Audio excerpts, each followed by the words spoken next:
అందరికి ఏ సీజన్లో జరగాల్సింది ఆ సీజన్లో జరిగితే ఏమనిపించదు, కానీ ఇలా సీజన్ తప్పినప్పుడే బాధేస్తుంటుంది. నార్లు పోయాలి, నాట్లు వేయాలి అన్నప్పుడు మాత్రం వర్షం రాదులే, కానీ ఇలా పంట ఇంటికి వచ్చిన తర్వాత కానీ పంట పండి పొలంలో ఇంకా కోత కోయించాలన్నప్పుడు కానీ వానదేవుడు వచ్చి ఇబ్బంది పెడుతూ ఉంటాడు.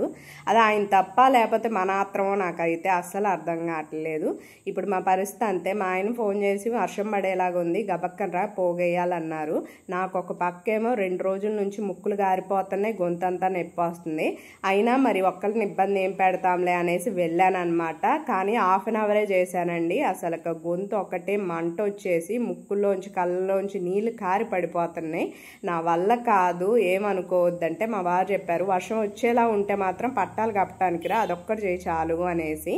ఇక నేనైతే కాసేపు లాగి ఇంటికైతే వచ్చానండి. మీరైతే లైక్ చేసి సబ్స్క్రైబ్ చేయటం అస్సలు మర్చిపోవద్దు. Thank you.